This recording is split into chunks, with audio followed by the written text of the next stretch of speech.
श्री सदुदेव की। सदगुरु श्री कबीर साहब जी सत्य बोध दाता, तन का भेद बताने। साहब जी ने 12 वर्ष की उम्र से उपदेश दिया और कहते हैं कि 1 से 20 वर्ष की उम्र तक उन्होंने उपदेश। जड़ चेतन का पूरा भेद बताया और जो मानंदी फैली थी संसार में उसको बताया। साहब ने पक्ष नहीं लिया।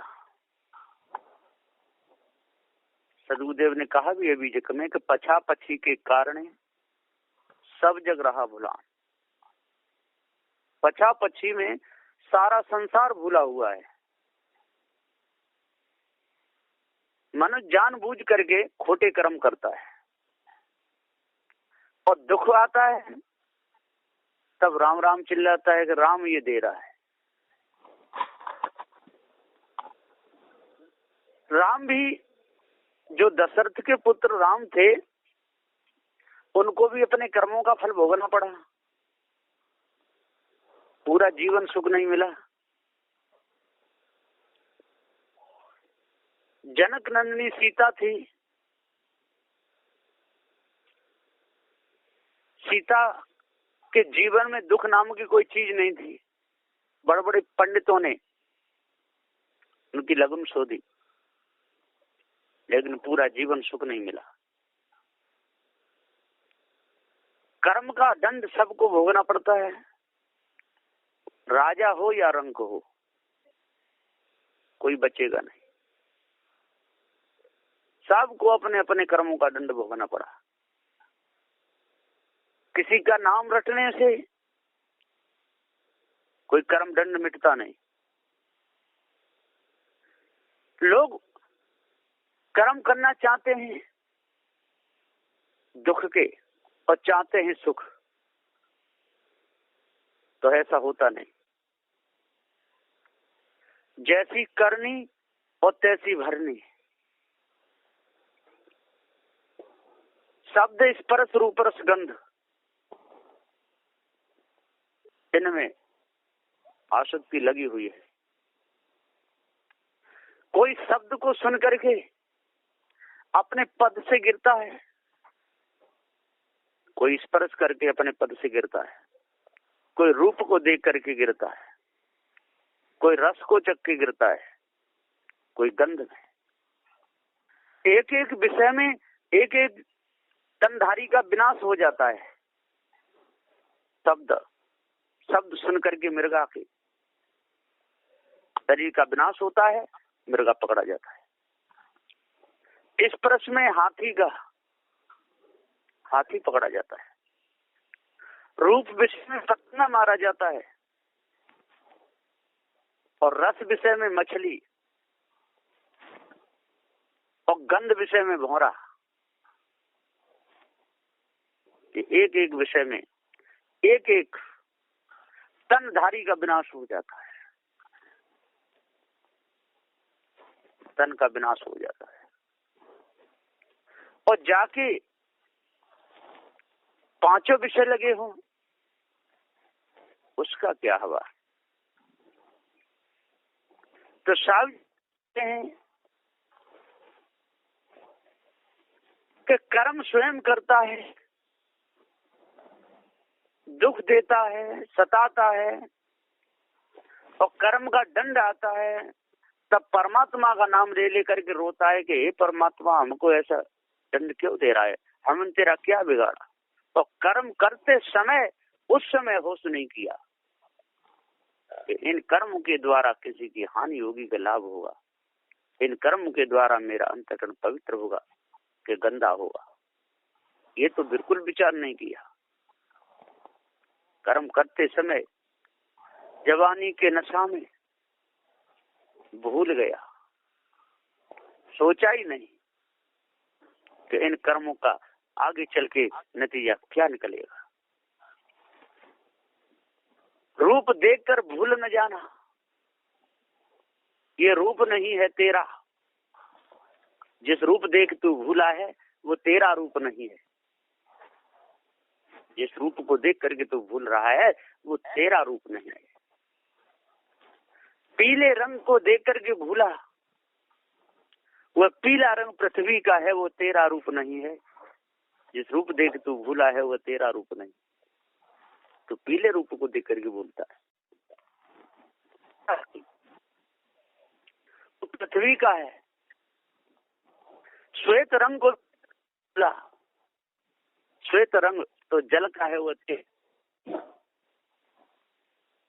श्वेत रूप जल का है, रूप नहीं। जिस रूप भूला है तेरा रूप नहीं है। तो श्वेत रूप को देख करके भूला है। वो श्वेत रंग जल का है, वो तेरा नहीं। तू जल के रूप को देख करके और भूल गया है। तू जनैया, तू अलग है। पृथ्वी जल से तू अलग है, रूप से तू अलग है। तेरा रूप सबसे न्यारा है। लाल रंग को भूला, वह लाल रंग तो अग्नि का है, वह तेरा रूप नहीं है। जिस रूप देख तू भूला है वह तेरा रूप नहीं है। तू लाल रंग को देख करके भूला, हो गया। लेकिन लाल रंग अग्नि का है, वो तेरा नहीं है। तो अपने आप को जान, तेरा रूप सबसे अलग है। तो तेरा ज्ञान गुण है। नीले हरे रंग को देख कर भूला, तो नीला हरा रंग तो वायु का है, वह तेरा रूप नहीं है। जिस रूप देख तो भूला है वो तेरा रूप नहीं है। तो नीले हरे रंग को देख करके भूला, लेकिन वो तेरा रंग नहीं है। यदि होता तो तू जानता कैसे? वो तेरे से अलग है। तेरा रूप तो ज्ञान, तेरा ज्ञान रंग है, ज्ञान गुण है। तू जनैया है। आकाश पोल खगोल को देख करके भूला, वह कोई वस्तु नहीं है। जिस रूप देख तू भूला है वो तेरा रूप नहीं है। तो आकाश को देख करके भूला, खाली जगह को देख करके। सर्वस्व व्यापक परमात्मा को मानने लगा, लेकिन वह तेरा रूप नहीं है। जिस रूप देख तू भूला है वह तेरा रूप नहीं है, तू अलग है। सतगुरु देव जी बताते हैं, समझाते हैं। बंदी छोर सदगुरु श्री आचार्य गुरुदेव श्री मान साहब जी बार बार कहते हैं कि ये सारा संसार मोह में भूला हुआ है, लोभ में भूला हुआ है, काम क्रोध में भूला हुआ है, संसारगामी हो गया है और सुख चाहता है। ऐसा कोई नहीं है जो सुख नहीं चाहता हो। एक सुअर था, गंदगी में पड़ा था, परेशान था। किसी ने कहा कि दाऊ उसको निकाल दें, बाहर निकाल दिया। बहुत परेशान था, उसको नवा धुला दिया, नहला धुला करके अलग बैठा रहा। थोड़ी देर के लिए आदमी इधर उधर हुए तो फिर जाकर उसी गंदगी में गिर गया और फिर फड़फड़ाने लगा, पैर पीटने लगा। फिर और लोग आए, उन्होंने कहा रे ईश्वर मर जाएगा, इसको तकलीफ है। फिर निकाला, फिर पानी डाला, उसको साफ किया, फिर बैठा दिया, चले गए लोग। और फिर जाकर उसी गंदगी में गिर गया। कई बार निकाला और कई बार गंदगी में गिरा। इसी प्रकार से संत गुरुजन उपदेश भी दे देते हैं, दया करके भेष भी दे देते हैं, साधु भी बना देते हैं। और कोई कोई उस स्वर की गति में ही रहते हैं, भेष लेकर के भी, ज्ञान बोध को पा करके भी उसी गंदगी में फिर गिर जाते हैं। विषय वासनाओं में गिर जाते हैं, भरम भूल कल्पना में गिर जाते हैं, मोह मोहता आसक्ति में गिर जाते हैं। वो ईश्वर जैसी गति हो जाती है। अब इसमें सदगुरु का क्या दोष है? गलती है तेरे हिसाब में, सदगुरु का दोष नहीं। दोष देता है गुरु को। और कर्म करता है गंते स्वयं, रोता रहता है, चिल्लाता रहता है, लेकिन उन कर्मों को नहीं छोड़ता। खाज खुजाने में जितनी मौज आती है, इतनी उसको बंद करने में इतना ही दुख होता है। और फिर खो जाता है तो फिर मौज आती है, और फिर बंद कर देता है तो फिर दुख होता है। सदगुरुदेव जी कहते हैं ये ममता रूपी खाते है और खुजलाते करते अकाज है। संसार का जितना भी मोह है, जितने भी ममता है, ये सारी ममता रूपी खाज है। इसको खुजा खुजा करके कितने मर गए, कितने चले गए। कई बार जन्म लिया, कई बार शरीर छोड़ा, इसकी कोई गिनती नहीं। कई बार जन्म लिया पृथ्वी पर, कोई दाद फरियाद नहीं। और कितनी माँ के पड़े पेट में एक पेट दरियाब नहीं। कितने भाई बहन हुए हम भूल गए, कोई याद नहीं। कितनी हुई संतान हमारी, कोई मेड़ मर्याद नहीं। ये 84 के चक्कर में इधर रहे कभी उधर रहे, नाक में दम आ गई, मरते मरते हार गए। कितने बार मरते रहे, मरना कहिए अपने बस से गिरते रहे, बार बार अपने आप को भूलते रहे। ये निज की भूल ही भटकाती है। काम में, क्रोध में, लोभ में, मोह में बार बार गोते खिला देती है ये भूल। ये बहुत बड़े जी समुद्र है, काम क्रोध लोभ मोह, आशा तृष्णा छल छिद्र कपट। ये बहुत बड़ा विशाल अथाह जल है, इसमें डूब रहे हैं, बहते हुए जा रहे हैं। प्रार्थना भी करते हैं, जैसे प्रार्थना करता है ऐसी गति को देख करके निकलने के लिए।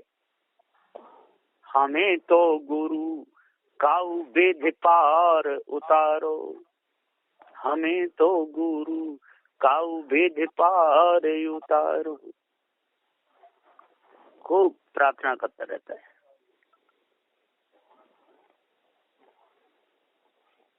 तो अब प्रार्थना तो करता है पर उतरना नहीं चाहता। अब गुरु जी जब बताते हैं उतरने का उपाय, तब देके भाजता है। बहुत जोर से भंवर पड़ता है। सदगुरुदेव जी बताते हैं, उपाय बताते हैं निकलने का, छूटने का। छूटने का उपाय सुनते ही घबरा जाता है, सो जाता है,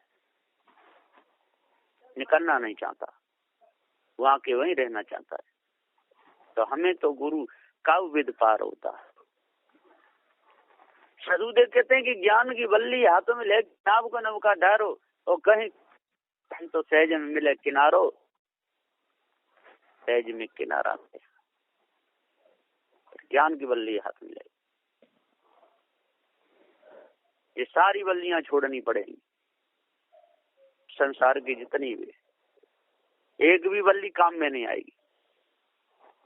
जो कल्पना करके इस ब्रह्म परमात्मा रूपी बल्ली मानी, ये किसी काम में नहीं आएगी। उससे उद्धार कल्याण नहीं होगा। संसार में फंसने से काम क्रोध लोभ मोह स्त्री पुत्र कुटुंब परिवार जात वर्ण, ये भी कोई काम में नहीं आएंगे। निज की बल्ली, निज बल्ली, निज ज्ञान, अपने आप की पहचान, अपने आप को जान लेना, और जितने खोटे कर्म हैं जो हमको नरक में डुबाने वाले, उनको सबको छोड़ना। तब ये जीव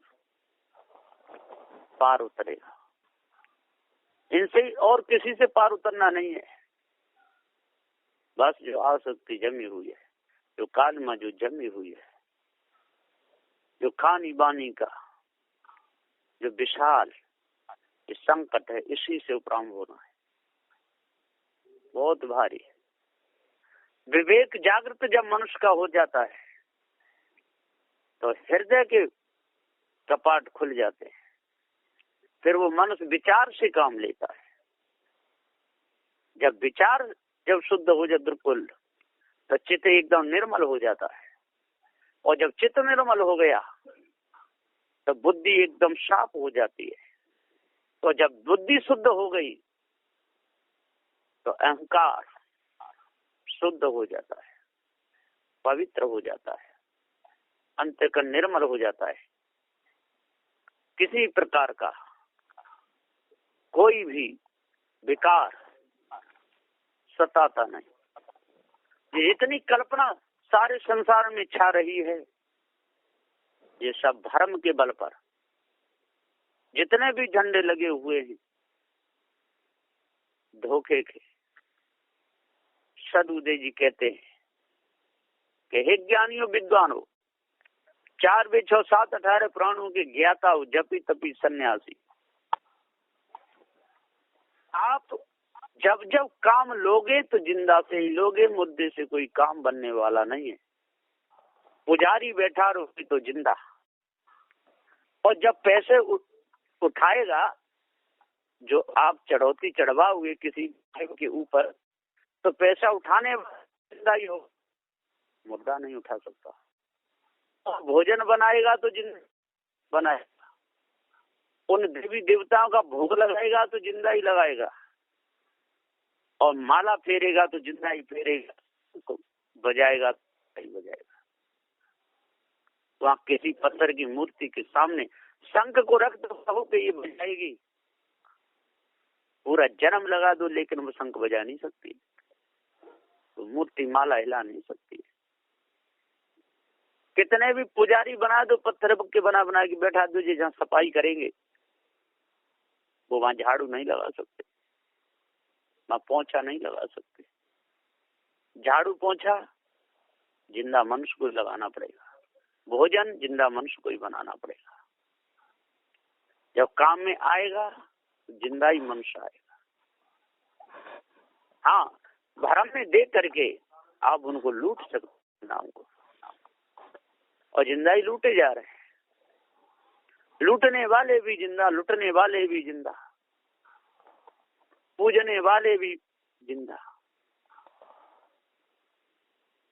और पूज रहे हैं जड़ मूर्तियों को। सदबुद्धे जी पुकार के समझाते हुए कहते हैं, आज कितना सुंदर समय मिला है, पारखी सदगुरुदेव मिले, जड़ चेतन का भेद बताने वाले, भ्रम का भंडा फोड़ने वाले, सत्य अविनाशी चेतन जीव है ऐसा बोध देने वाले पारखी गुरुदेव है। सारे संसार में भ्रम का भूत लगा दिया गया है, आप लोगों को बनाने वाला कोई है, देखा नहीं, सिद्ध नहीं किया, देखा भी नहीं, सुना भी नहीं, केवल उसके शब्द भी नहीं सुने, और वो देखा भी नहीं। ये तो इन मायावी गुरबा लोगों के मुख से शब्द निकले, उन शब्दों को सुन करके सारा संसार वीरान हो गया। सारा संसार चारों ओर घूम रहा है, भाग रहा है, जैसे पागल कुत्ता चारों ओर दौड़ता है। उसे शांति मिलेगी? खूब भागता है, जिसके घर में घुसता है उसे वो ही डंडा उठा के देता है, जहाँ जाता है खूब घूमता है, और खूब बेचारा शांति खोजता है, मुझे शांति मिले, लेकिन उसे शांति नहीं मिलती। उसी पागलपन में ही दौड़ दौड़ करके मर जाता है। इसी प्रकार से मनुष्य के अंदर भ्रम भूल कल्पना रूप पागलपन छाया, और दौड़ता है, कहीं काशी, कहीं मथुरा, कहीं वृंदावन, कहीं गोकुल, महावन, चारों धामों खूब दौड़ता है, जंगलों में, पर्वत पहाड़ों पर चढ़ता उतरता रहता है। कोई कोई तो इतना पागल होता है तन के वस्त्र तक उतार देता है, नंग धड़ घूमता है। घूमते घूमते घूमते घूमते मर जाता है, लेकिन उसे शांति नहीं मिलती, वो घूमता है। बंदी छो सदगुरुदेव जी कहते हैं, यदि ये पागलपन खत्म करना है तो पागलपन है कि कर्म करना बंद करने पड़ेंगे। जिन कर्म के द्वारा पागलपन चढ़ता है, इन कर्मों के द्वारा कर्म बिगड़ते हैं, इन कर्मों के द्वारा अंतःकरण गंदा होता है, वो कर्म छोड़ने पड़ेंगे। चोरी हिंसा विचार जड़ मूल से त्यागने होंगे। ये विकार बिल्कुल दूर करने होंगे, चोरी के, हिंसा के, विचार के। ये विकार हमारे अंदर जब तक लगे रहेंगे तब तक हमारा पागलपन ठीक नहीं होगा। ईर्ष्या, क्रोध, मान, छल, इसमें जब तक हम दौड़ते रहेंगे, सताते दुखाते रहेंगे, तब तक हमारा पागलपन मिट नहीं सकता। गाली, निंदा, झूठ, गाली देते रहेंगे, झूठ बोलते रहेंगे, जो है ही नहीं उससे रहेंगे, और दुख आया तो उसे गाली देते रहेंगे, झूठ में अपने पूरे समय बात करते रहेंगे, तब तक हमारा पवित्र होगा। गाली, निंदा और झूठ, इसमें लगता है और मनुष्य का अंतःकरण गंदा हो जाता है। तो पार की सदुदेव की शरण में लग करके